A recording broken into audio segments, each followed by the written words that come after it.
ओम श्री गुरुवे नमः। ओम श्री गुरुवे नमः। ओम श्री गुरुवे नमः।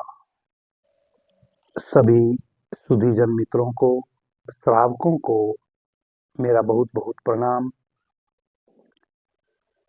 और आज की इस चर्चा में आप सभी का स्वागत। आदरणीय मित्रों, जैसा कि आप जानते हैं, बाबा जी कहो चैनल पर हम स्वर विज्ञान की सीरीज चला रहे हैं। अब तक लगभग 12-13 के करीब हमारी चर्चाएं हो चुकी हैं, जो वीडियो के रूप में इस चैनल पर उपलब्ध है। आदरणीय मित्रों, दो विज्ञान बहुत ही महत्वपूर्ण है, स्वर विज्ञान और विज्ञान भैरव तंत्र। स्वर विज्ञान माता पार्वती को भगवान शिव ने कहा था, और भगवान शिव के ही भैरव रूप भगवान भैरव ने विज्ञान भैरव तंत्र माता भैरवी को कहा था। इस जगत से यदि सारे ग्रंथ लुप्त हो जाएं, सभी वेद, सभी शास्त्र, रामायण, गीता, उपनिषद, जितने भी हमारे शब्द ग्रंथ हैं, यदि किसी कारण से सभी शब्द ग्रंथ लुप्त हो जाएं और यह दो ग्रंथ बच जाएं, यानी कि यह दो विज्ञान कोई मनुष्य अपने भीतर धारण कर ले, तो मनुष्य का कुछ भी नहीं खोया आध्यात्मिक दृष्टि से। यदि यह दो शास्त्र बचे रह जाएं, पुस्तकों के रूप में बचे रह जाएं, या आप इनको धारण कर ले, आपके भीतर यह ज्ञान रूप में बचे रह जाएं, साधन रूप में बचे रह जाएं, तो मनुष्य जाति ने कुछ भी नहीं खोया। यह दो शास्त्र ऐसे हैं, विज्ञान भैरव तंत्र और स्वर विज्ञान, जिनमें सभी शास्त्र समाये हैं, सभी वेद समाये हैं। भगवान भैरव माता भैरवी से कहते हैं कि हे देवी, विज्ञान भैरव तंत्र की जो विधियां मैं आपसे कह रहा हूं, यह वेदों से भी अति महत्वपूर्ण है।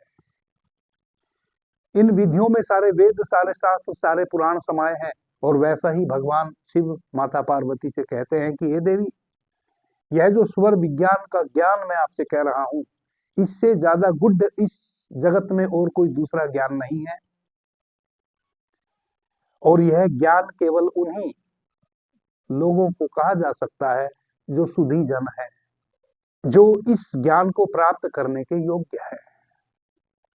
और यह सबसे अधिक, सर्वाधिक गुढ़ ज्ञान है। आदरणीय मित्रों, प्रभु की असीम अनुकंपा, भगवान भैरव की कृपा, भगवान शिव की कृपा, मैं दोनों ही विज्ञान पर विस्तार से चर्चा कर रहा हूं आपके समक्ष। मेरा बहुत ही अल्प सा यह प्रयास है, कुछ हद तक मैं इन दोनों विज्ञान को आप समझाने का प्रयास कर रहा हूं। विज्ञान भैरव तंत्र सीरीज हम अपने दूसरे चैनल पर चला रहे हैं, अवेकनिंग इनर सेल्फ। विज्ञान भैरव तंत्र की भी अभी तक हम लगभग 12-13 चर्चाएं कर चुके हैं। और स्वर विज्ञान में बाबा जी कहो चैनल पर आपके समक्ष लेकर आ रहा हूं। प्रभु की कृपा है कि मैं दोनों ही सीरीज को पैरेलल चला रहा हूं, दोनों चैनल पर। आदरणीय मित्रों, आज की हमारी चर्चा बहुत ही विशेष है। स्वर के माध्यम से जो अपने जीवन में शुभ फल चाहते हैं, उनके लिए आज की चर्चा अति महत्वपूर्ण है। आदरणीय मित्रों, हमारे पूरे वर्ष में मकर संक्रांति से लेकर और आने वाली मकर संक्रांति तक माघ माह के शुक्ल पक्ष की सप्तमी का दिन पड़ रहा है। उस दिन अपने स्वर को यदि देखें, तो आप अपने पूरे वर्ष का शुभ या अशुभ फल का पता कर सकते हैं कि 2026 मकर संक्रांति तक का जो समय होगा, वह आपका कैसे बीतने वाला है। यदि आप सप्तमी के दिन पता कर लेते हैं कि यह मेरे लिए शुभ रहने वाला है, तो आप वैसे सभी कार्य इस वर्ष में शुरू कर सकते हैं जो आप इस वर्ष में नहीं करने वाले थे। आदरणीय मित्रों, वैसे ही वैशाख माह के शुक्ल पक्ष की तृतीया सर्वाधिक महत्वपूर्ण है। वैशाख माह के शुक्ल पक्ष की जो तृतीया है उस दिन तो कमाल ही हो जाता है। वह तो बिल्कुल सुस्पष्ट हो जाता है, यदि जैसे कि मैं आपको बताने वाला हूं कि उस दिन हमारा कौन सा स्वर और कौन सा हमारे स्वर में तत्व बह रहा हो सूर्योदय के समय, तो पूरे वर्ष आपके साथ अच्छा बुरा क्या घटने वाला है यह आप वैशाख माह की तृतीया को पता कर सकते हैं पूरे वर्ष। और यदि वैशाख माह में भी कोई मित्र चूक जाए, चैत्र माह के शुक्ल पक्ष की प्रथमा, द्वितीया, तृतीया, चतुर्थी, पंचमी और षष्ठी, सप्तमी, अष्टमी, यह 8 तिथियां भी आपके पूरे वर्ष के फल को आपके समक्ष रख देती हैं। जैसा कि मैंने पिछली चर्चाओं में कहा कि स्वर विज्ञान से बढ़ के कोई और ज्योतिष नहीं है। स्वर विज्ञान एकमात्र ऐसा शास्त्र है जो आपके जीवन से लेकर मृत्यु तक और आपके भूत से लेकर भविष्य तक, आपके भूत, वर्तमान और भविष्य तीनों काल को आपको पहले ही बता देता है, यदि आप स्वर विज्ञान को सूक्ष्मता से अपने भीतर धारण कर लेते हैं। आगे बढ़ने से पहले हम एक छोटा सा 7-8 सेकंड का ब्रेक ले लेते हैं।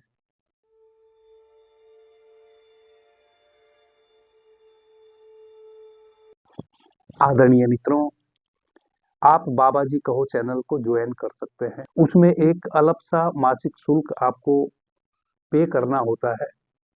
उसका लाभ यही है कि जो शुल्क आप पे करेंगे उसका 50% यूट्यूब को जाएगा।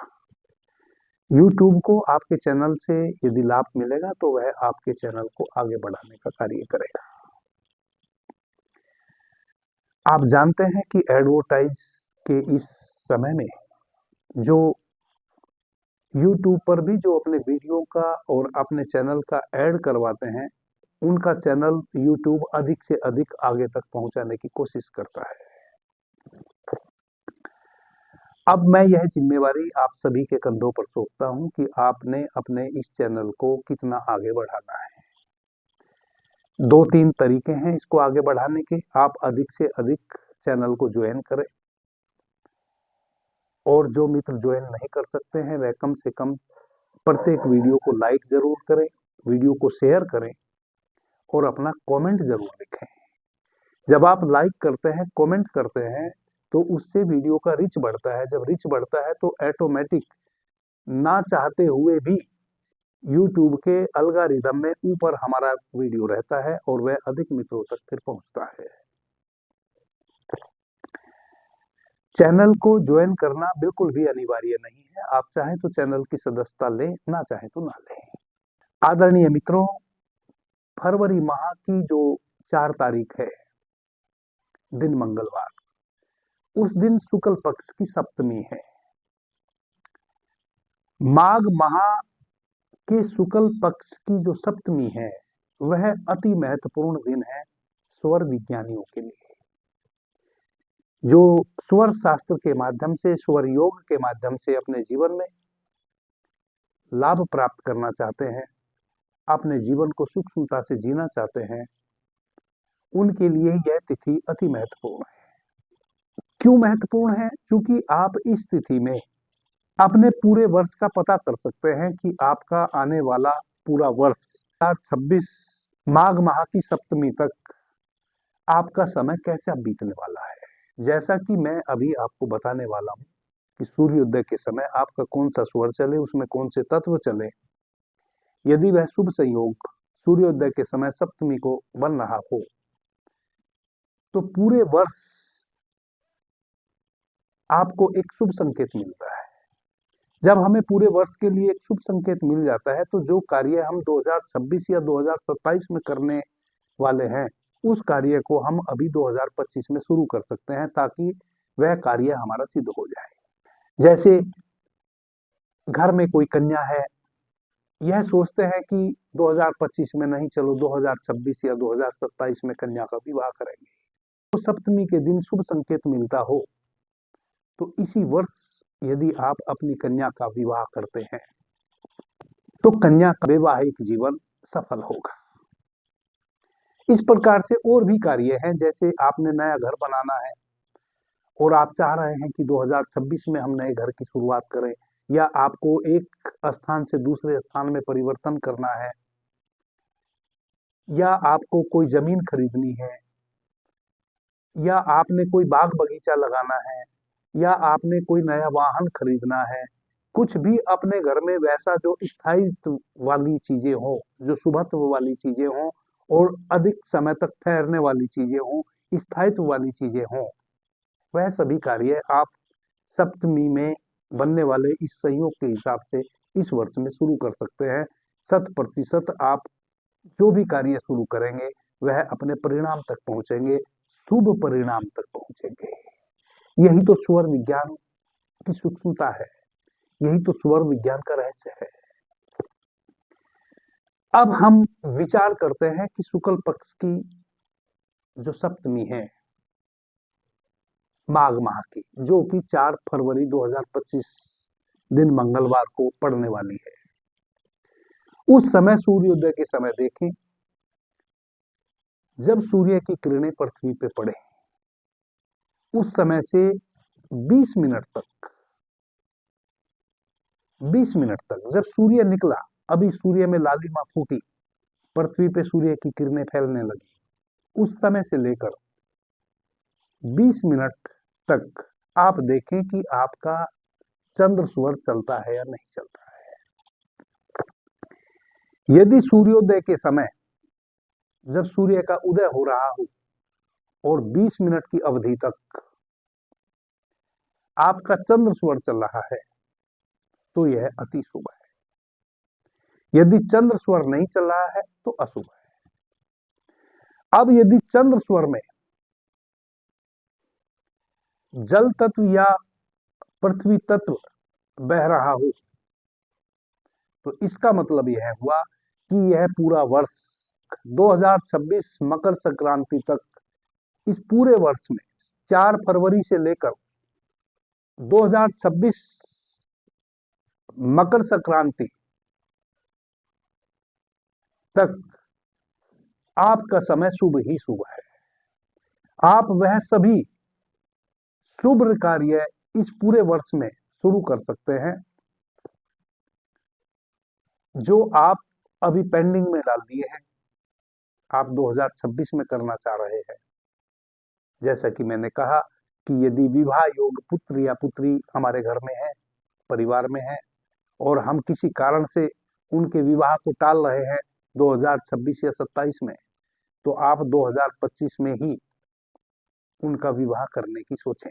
वैसे ही यदि आपने कोई भी नया कार्य करना है, नया भवन का निर्माण करना है, और आप सोच रहे हैं कि हम 2026 में शुरू करें, तो आप अभी शुरू कर दे, भले उसको पूरा आप 2026 में करें, उसकी शुरुआत आप अभी कर दें।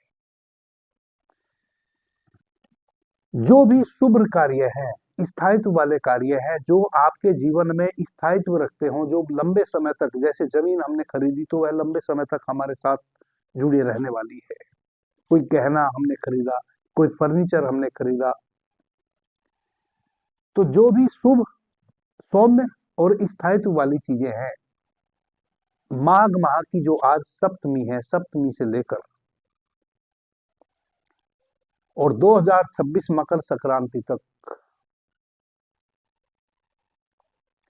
वैसे सभी कार्य कर सकते हैं। 3 फरवरी दिन सोमवार, आज षष्ठी है। 4 फरवरी मंगलवार, कल सप्तमी है। तो केवल 24 घंटे ही आपके पास हैं। यदि कोई मित्र आज पहली बार मुझे सुन रहे हैं और चूंकि समय है नहीं, आज हम षष्ठी में बात कर रहे हैं और कल सप्तमी है, और कल ही हमें अपने स्वर को चेक करना है। तो जब सूर्य का उदय हो रहा हो, जब सूर्य की किरण फूट रही हो, तब देखें 20 मिनट तक का आपके पास समय है। 20 मिनट तक आपका चंद्र स्वर बहना चाहिए। किन्हीं किन्हीं मित्रों को सूर्य का आगमन हो रहा है और चंद्र स्वर शुरू हो गया है। किन्हीं मित्रों को तो लाली अभी फूटने ही वाली है, उससे पहले ही चंद्र स्वर शुरू हो गया है। किन्हीं को 2 मिनट के पश्चात चंद्र स्वर शुरू होगा, किन्हीं को 10 मिनट के पश्चात, किन्हीं को 5 मिनट के पश्चात। इस प्रकार से आप 20 मिनट तक प्रतीक्षा कर सकते हैं कि हमारा चंद्र स्वर बह रहा है, नहीं बह रहा है। जो नए मित्र हैं उनको बता दूं कि कैसे अपने स्वर को चेक करना है। चंद्र स्वर यानी कि आपकी जो बाईं नासिका है, जिसको ईड़ा नाड़ी भी कहते हैं, यह हमारा चंद्र स्वर है। कैसे देखना है? नासिका से सहज रूप से श्वास बाहर जा रही हो और भीतर आ रही हो, उसी को हम कहते हैं कि वह स्वर हमारा चल रहा है। यदि आपकी बाईं नासिका से श्वास सहज रूप से बाहर जा रही हो और सहज रूप से भीतर आ रही हो, तो आपका चंद्र स्वर चल रहा है। यदि आपकी दाहिनी नासिका सहज रूप से चल रही हो, तो आपका सूर्य स्वर चल रहा है। माघ माह के शुक्ल पक्ष की यह जो सप्तमी है, इसमें सूर्योदय के समय आपका चंद्र स्वर चलना चाहिए, तो ही आपके लिए शुभ होगा, और यह पूरे वर्ष तक के लिए शुभ होगा। अब इसमें हमने जल तत्व और पृथ्वी तत्व को देखना है। यदि जल तत्व और पृथ्वी तत्व भी बह रहे हों, अब यहां हमें थोड़ा सा सूक्ष्मता में प्रवेश करना है। यदि चंद्र स्वर तो बह रहा है, जल तत्व या पृथ्वी तत्व नहीं बह रहा है, तो उसके परिणाम फिर दूसरे होंगे। आपका सूर्योदय के समय चंद्र स्वर चल रहा है और चंद्र स्वर में जल तत्व या पृथ्वी तत्व चल रहा है, तो समझें कि आपका पूरा वर्ष आने वाली 2026 की मकर संक्रांति तक आपके लिए शुभ ही शुभ है। आपके जीवन में जो भी आप नया कुछ भी करना चाहेंगे, जो स्थायित्व रखता हो, जो शुभ हो, आपको लाभ ही लाभ मिलने वाला है। सीधे बैठ जाएं तो 8 अंगुल से 12 अंगुल तक यदि आपकी श्वास बह रही है, जैसे आप पहले 4 अंगुल देखें,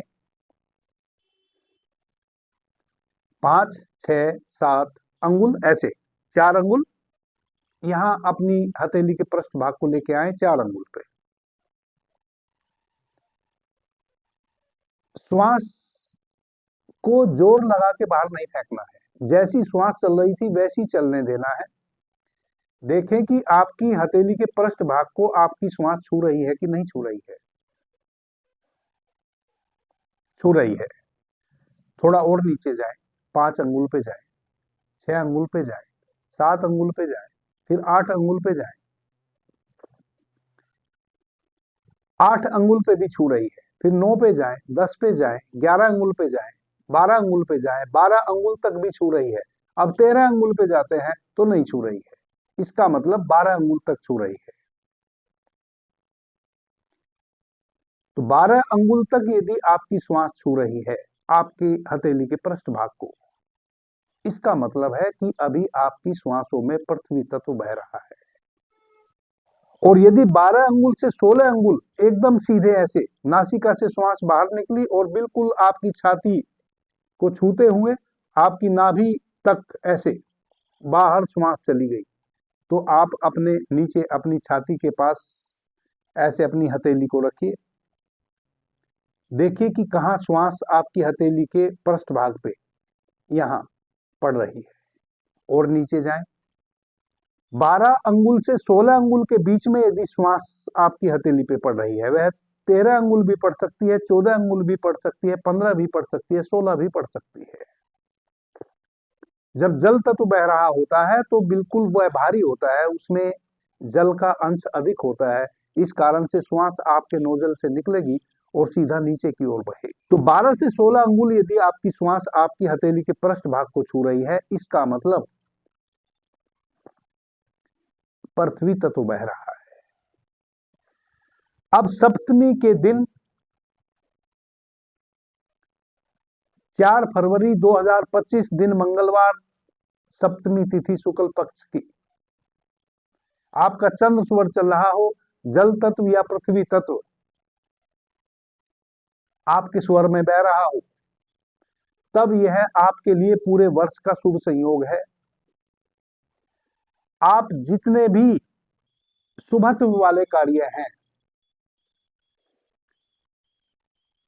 जिसको आपको करना है और वह लंबे समय तक आपके जीवन में प्रभाव रखने वाले हैं या आपकी फैमिली के साथ प्रभाव रखने वाले हैं, जैसे नया घर बनाना, जमीन खरीदना, विवाह करना, गहने खरीदना, बाग बगीचा लगाना, तो इस प्रकार के जितने भी कार्य हैं वह आप यदि शुरू करेंगे तो आपको शुभ ही शुभ फल मिलेगा, अशुभ नहीं घट सकता। यदि ऐसे में विवाह करेंगे पुत्र या पुत्री का, तो उनके जीवन में सौभाग्य ही सौभाग्य रहेगा, कभी उनके जीवन में, उनके वैवाहिक जीवन में दुर्भाग्य घटने वाला नहीं है। बाग बगीचा यदि नया लगाएंगे तो वह बहुत लंबे समय तक फल देगा। यानी कि जो भी शुभ कार्य है और लंबे समय तक ठहरने वाले कार्य हैं, वह आप इस पूरे वर्ष में शुरू कर सकते हैं। यदि आप 2026 में शुरू करना चाहते थे तो अभी शुरू कर सकते हैं, क्योंकि परिणाम आपके पक्ष में आएंगे, आपके विपक्ष में परिणाम बिल्कुल भी नहीं आएंगे। आपके लिए कोई भी किया हुआ कार्य इस समय से शुभ ही शुभ होगा, अशुभ हो नहीं सकता। यदि चंद्र स्वर बह रहा है और चंद्र स्वर में जल तत्व या पृथ्वी तत्व बह रहा है, परिवार का जो मुखिया है, जिससे परिवार की बातें बनती या बिगड़ती हो, जो परिवार को चला रहा हो, तो परिवार का मुखिया जो भी नया कार्य करेगा पूरे परिवार को उसका लाभ मिलेगा। इसी प्रकार से परिवार के जो और सदस्य हैं उनके निजी जीवन में जो उनके कार्य हैं और उनके भीतर यदि जल तत्व या पृथ्वी तत्व बह रहा हो चंद्र स्वर में सप्तमी के दिन, तो वह अपने जो उनके निजी कार्य हैं जो उन तक सीमित है, वह भी अपने कार्य निपटा सकते हैं, उनको उसका शुभ फल मिलेगा। यदि कोई देश का राजा है, जैसे किसी प्रदेश का मुख्यमंत्री या किसी जिले का कलेक्टर या देश का प्रधानमंत्री, राष्ट्रपति या किसी भी संस्थान का कोई अध्यक्ष, इस व्यक्ति के कारण उस संस्थान में अच्छा या बुरा, उसके निर्णयों का अच्छा बुरा प्रभाव जिस संस्थान पे पड़ता हो, वैसा व्यक्ति, उसका चंद्र स्वर बह रहा हो माघ माह की सप्तमी के दिन और उसमें पृथ्वी तत्व जल तत्व बह रहा हो, तो उस डिस्ट्रिक्ट या उस देश या उस स्टेट पूरे वर्ष लाभ ही लाभ होने वाला है, किसी भी प्रकार का दुर्भिक्ष नहीं घटने वाला है। ऐसा भगवान शिव इस स्वर विज्ञान के सूत्र में माता पार्वती को कहते हैं। यदि किसी कारण से हम सप्तमी को चूक जाएं तो घबराने की बात नहीं है। अभी 9 तिथि और है जो आपके पूरे वर्ष के भाग्य को आपके समक्ष रख सकती हैं, अच्छे या बुरे। अभी वैशाख माह की तृतीया में आप अपने पूरे वर्ष का फल जान सकते हैं और चैत्र माह की शुक्ल पक्ष की प्रथमा, द्वितीया, तृतीया, चतुर्थी, पंचमी, षष्ठी, सप्तमी और अष्टमी को भी आप अपने पूरे वर्ष का लाभ हानि का लेखा जोखा जान सकते हैं। माघ माह की जो सप्तमी है और आपका सूर्य स्वर बह रहा है और सूर्य स्वर में पृथ्वी तत्व या जल तत्व बह रहा है, तब भी आपके पूरे वर्ष में अल्पांश अवस्था में शुभ घटेगा। यानी कि जो भी कार्य आप करेंगे वह 50-50 रहेंगे, वह सफल भी आप हो सकते हैं, असफल भी हो सकते हैं। अब यदि माघ माह के शुक्ल पक्ष की सप्तमी चंद्र स्वर तो बह रहा है, लेकिन चंद्र स्वर में अग्नि तत्व या वायु तत्व या आकाश तत्व बह रहा है, उसके क्या परिणाम होंगे वह भी तो जान लेना आवश्यक है। आपका चंद्र स्वर बह रहा है लेकिन उसमें अग्नि तत्व बह रहा है। जब आप सहज रूप से श्वास को बाहर छोड़ेंगे तो केवल 4 अंगुल, 1 अंगुल से 4 अंगुल आपकी हथेली के पृष्ठ भाग पे आपकी श्वास छुएगी। 5 अंगुल नहीं छुएगी, 4 अंगुल के अंदर ही छुएगी। 4 अंगुल, 3 अंगुल, 2 अंगुल तक आपकी श्वास बाहर बहेगी और आपकी हथेली को छू के श्वास ऐसे आपके ऊपर की ओर निकल जाएगी। तो अग्नि तत्व बह रहा है। अग्नि तत्व यदि बह रहा है तब आप समझ जाइए अग्नि तत्व, वायु तत्व और आकाश तत्व, इन तीनों ही तत्वों के जो परिणाम है वह अशुभ है। वायु तत्व 8 अंगुल, आकाश तत्व केवल 1 अंगुल आपकी श्वासों से बाहर बहता है। जब आकाश तत्व बह रहा होता है तो केवल 1 अंगुल आपकी नासिका से श्वास बाहर आएगी। आप ध्यान से देखेंगे 1 अंगुल से अधिक आपकी श्वास नीचे आएगी ही नहीं। केवल 1 अंगुल आपकी नासिका से श्वास बाहर निकलेगी, आपका कोई भी स्वर चल रहा हो और वहीं की वहीं गोल गोल घूम के गायब हो जाएगी। यदि वायु तत्व चल रहा है तो आपकी श्वास 4 अंगुल से 8 अंगुल के बीच में बहेगी। 4 अंगुल से 8 अंगुल के बीच में बहेगी। आपकी हथेली के पृष्ठ भाग को 5, 6, 7, 8 अंगुल तक वह छुएगी। उसके बाद यदि आपका चंद्र स्वर चल रहा है तो बाईं ओर से, सूर्य स्वर चल रहा है तो दाईं ओर से ऐसे बाहर प्रवाहित हो जाएगी, ऐसे बाहर प्रवाहित हो जाएगी। यदि अग्नि तत्व चल रहा है या वायु तत्व चल रहा है या आकाश तत्व चल रहा है, माघ माह के शुक्ल पक्ष की सप्तमी को सूर्योदय के समय चंद्र स्वर में, तब यह आपके जीवन में दुर्भिक्ष लाने वाला है। आपके परिवार में कोई ना कोई पूरे वर्ष तक गंभीर रूप से बीमार रहेगा। आपके जो आर्थिकोपार्जन की जो व्यवस्था है, आपका जो व्यवसाय है, उसमें बहुत उतार चढ़ाव रहेगा। चारों तरफ से दुख के कारण बनेंगे, नाना प्रकार के दुख और कष्ट, शारीरिक कष्ट, मानसिक कष्ट, दूर किसी रिश्तेदारी से बुरी खबर, जो भी आपके अधिक प्यारे लोग हैं, वह रिश्तेदार है, पड़ोसी हैं, मित्र हैं, वहां से भी आपको हमेशा पूरे वर्ष तक बुरे ही खबरें सुनने को मिलेगी। यदि अग्नि तत्व बह रहा है, यदि वायु तत्व बह रहा है तो नुकसान होगा लेकिन कम होगा। अग्नि तत्व की अपेक्षा नुकसान कुछ कम होगा। आपका मन अति से चंचल रहेगा। आप किसी भी कार्य को लगन पूर्वक कर नहीं पाएंगे। मन आपको कहीं भी ठहरने नहीं देगा, आपके चित्त को लगने नहीं देगा।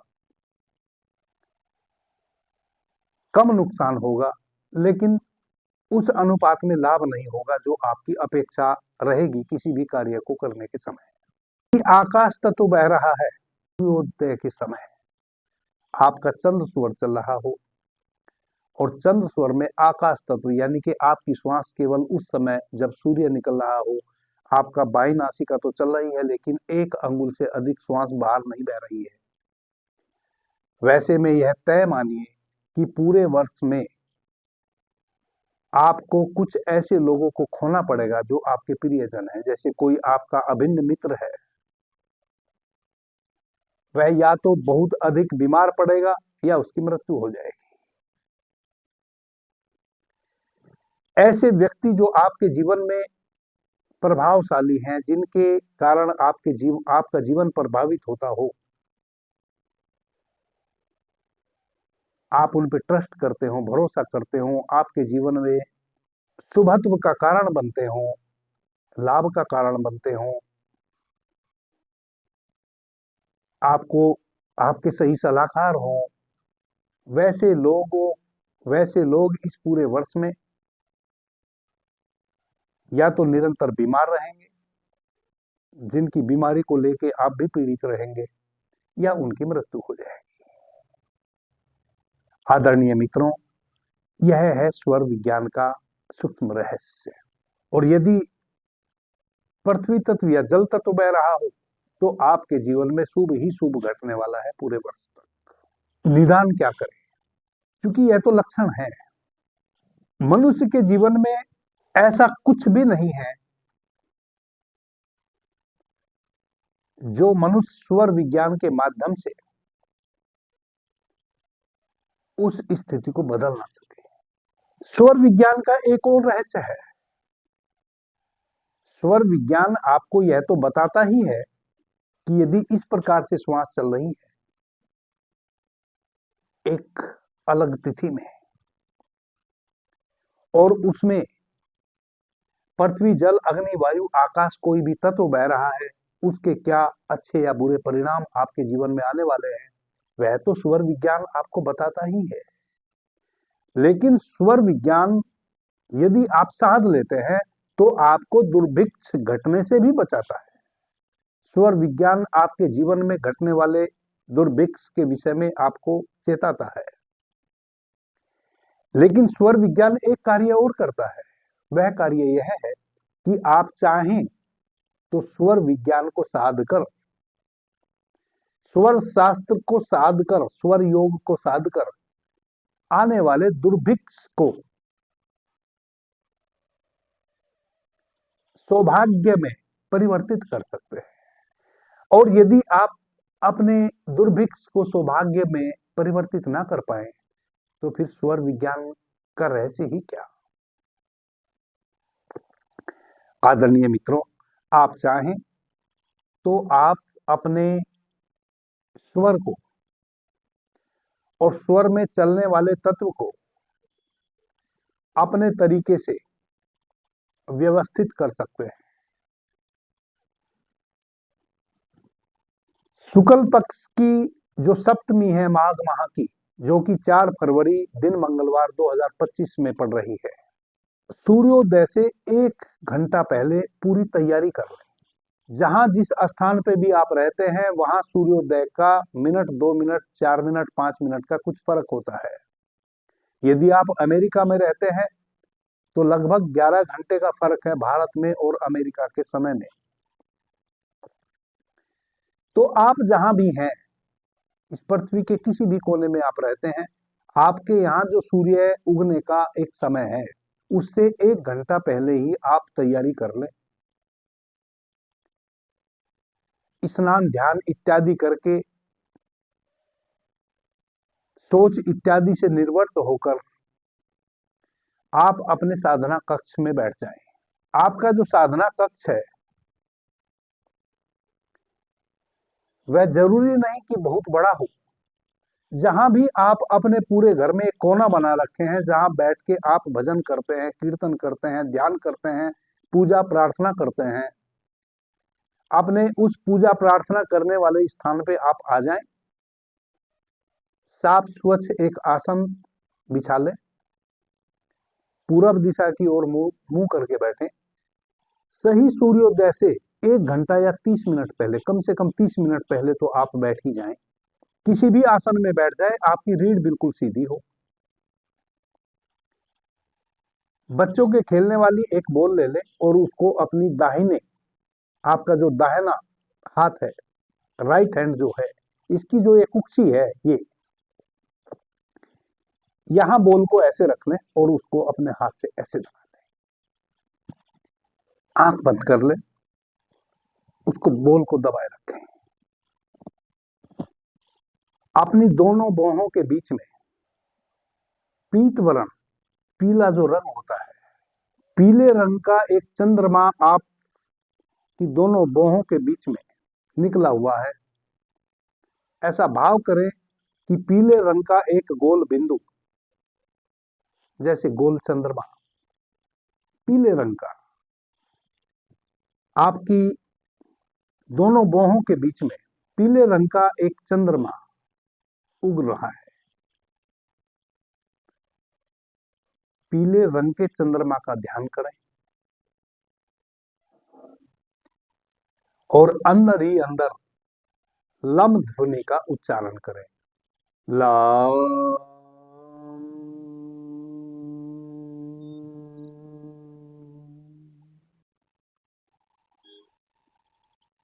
ला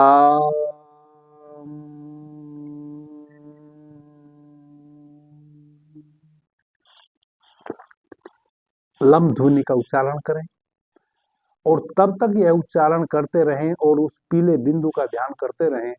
बोल अपनी कुक्षी में रखें जब तक सूर्य पूरी तरह उदय न हो जाए। सूर्योदय तक आप इस प्रक्रिया से गुजरें। 100%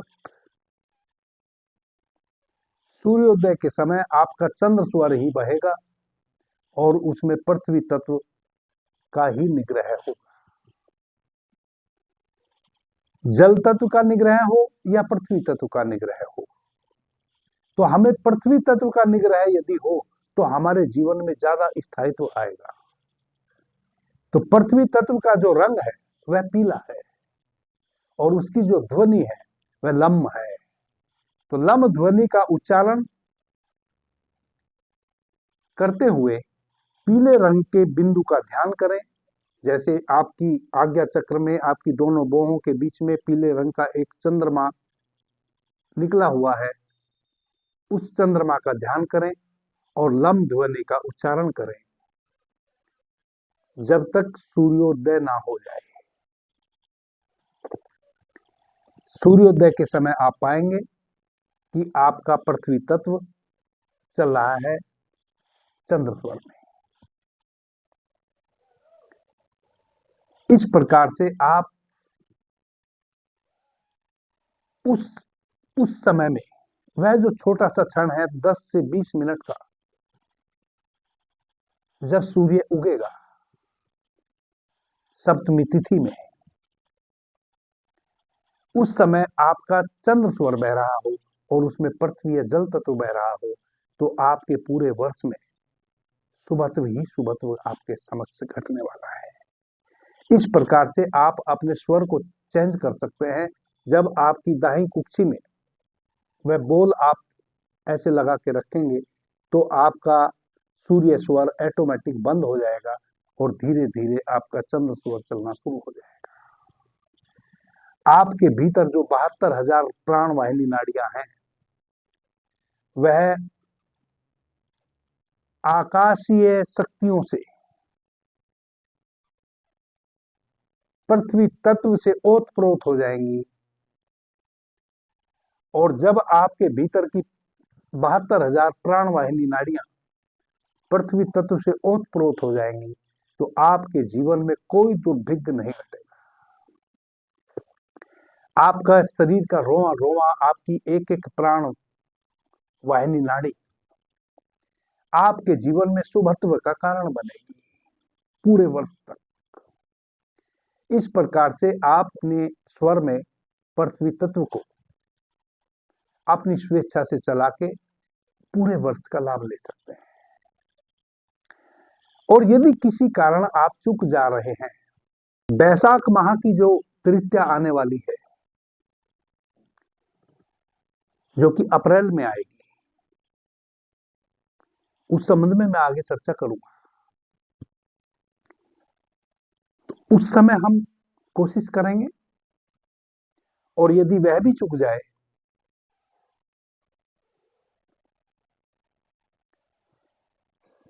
चैत्र का जो माह आने वाला है जो कि मार्च में आएगा, जस्ट अगला ही मंथ है, उस समय मैं बताऊंगा कि कैसे आप अपने स्वर में पृथ्वी या जल तत्व की साधना करके पूरे वर्ष का लाभ कमा सकते हैं। अभी के लिए इतना ही। आपने मुझे ध्यान से प्रेम से सुना, उससे मैं बहुत अनुग्रहित हूँ। सभी मित्रों को मेरा प्रणाम। धन्यवाद। हर हर महादेव।